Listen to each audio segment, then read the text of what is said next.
गजा शहर पर इजराइल की बमबारी जारी है और इस दौरान इजरायली फौज को ने ऐलान किया है कि फिलिस्तीनी इलाके के शुमाली हिस्से में झड़पों के दौरान नाहिल ब्रिगेड का एक फर्स्ट सार्जेंट भी मारा गया है और यह सार्जेंट आईडीएफ का बताया जाता है, यानी इजरायली सिक्योरिटी फोर्सेस का नाहिल ब्रिगेड का यह फर्स्ट सार्जेंट है जो मारा गया है। यानी हमास ने इजरायली सार्जेंट को निशाना बनाया है और इसे मौत के घाट उतार दिया है।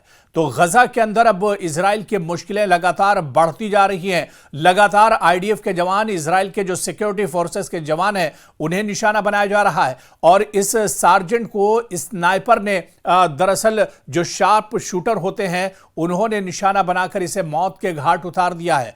तो इजराइल का अब जानी नुकसान भी हो रहा है। जब से दरअसल आईडीएफ और इजरायली फोर्सेस गजा में जमीनी सतह पर उतरे हैं या जमीन की लड़ाई एक तरह से शुरू हुई है, जमीनी लड़ाई के बाद अब इजराइल का जानी नुकसान भी बड़े पैमाने पर हो रहा है। पिछले एक हफ्ते में अगर आप उठाकर देखिए तो 7 से 8 इजरायली जवानों की जान जा चुकी है गजा के अंदर, क्योंकि गजा में अब एक तरह से जो लड़ाई है वो बड़े पैमाने पर छिड़ी हुई है।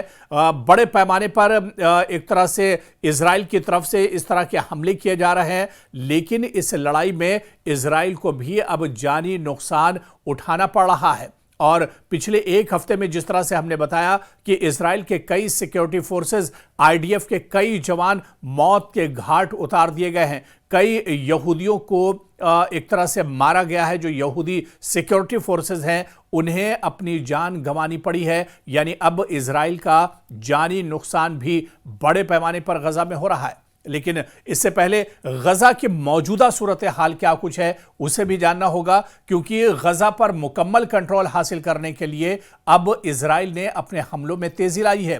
फौज की इब्तिदाई तहकीकात से इंकिशाफ हुआ है कि हलाक होने वाला फौजी एक कैंप में गार्ड पोस्ट की निगरानी कर रहा था जब उसे एक निशानेबाज ने यानी शार्प शूटर ने गोली मार दी, जो मौके से फरार हो गया। यह बात बाकायदा टाइम्स ऑफ इजराइल अखबार ने भी बताई है। टाइम्स ऑफ इजराइल अखबार बहुत अहम अखबार है यहूदियों का, जिसने बाकायदा इसकी तस्दीक भी की है। इसी दौरान इजरायली तैयारों ने गजा शहर के मगरिब में अन-नुस्र मोहल्ले पर शदीद बमबारी की है। इजरायली फौज ने अपनी जमीनी कार्रवाइयों में शिद्दत पैदा कर दी है। तोपखाने ने अल बसरा, अल तरज, अतुफ़ाह और जैतून के मोहल्लों पर दर्जनों गोले दागे हैं। इधर शहर के जुनूब में तलुल हलवा मोहल्ले में बारूद से भरी बख्तरबंद गाड़ी धमाके से उड़ाई गई है। इस दौरान टैंक अब भी अल असरा चौराहे और मालिया के अतराफ में मौजूद है। अन-नुस्र मोहल्ले में फायर बेल्ट्स इस्तेमाल करते हुए रिहायशी मकानों को तबाह किया गया है, जबकि इजरायली फौजी गाड़ियां तैयारों और ड्रोन्स की फजाई धाप में पीछे हटते हुए अल करामा चौराहे तक चली गई हैं।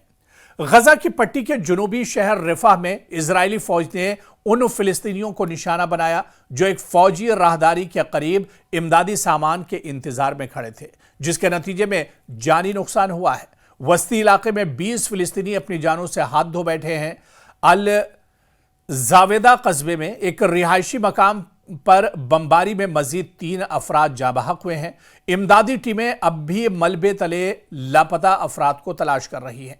इधर गजा के तिब्बी जराये ने मीडिया को बताया कि बुध की सुबह से जारी इजरायली फजाई हमलों के नतीजे में तकरीबन 100 फिलिस्तीनी जाँ बहक हो चुके हैं।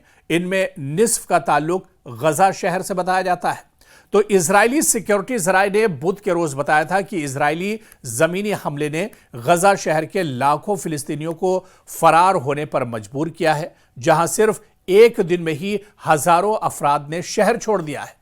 जराये ने वाजे किया है कि शहर में बेघर अफराद की मजमूई तादाद बढ़कर तकरीबन 7 लाख हो गई है, जबकि मंगल को यह तादाद तकरीबन 6,40,000 थी।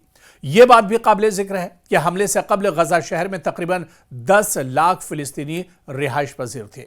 इस मौके पर इजरायली आर्मी चीफ एयाल ज़ाबिर ने शहरियों पर जोर दिया कि वो हमास से अपनी वाबस्तगी तोड़ दें। उन्होंने इस बात पर जोर दिया कि अगर तंजीम यरगमालियों को रिहा कर दे और अपने हथियार डाल दे तो जंग और मुसीबत खत्म हो जाएगी। यानी इजराइल की तरफ से कहा जा रहा है कि उसके जो बंधक हैं, अगर उन्हें छोड़ दिया जाता है तो फिर यह जंग बंद हो सकती है। दूसरी तरफ फौजी ज़राए के मुताबिक ज़ाबिर ने कहा कि गजा शहर में जारी हमले यरगमालियों की रिहाई और हमास की शिकस्त के हालात पैदा कर रहे हैं।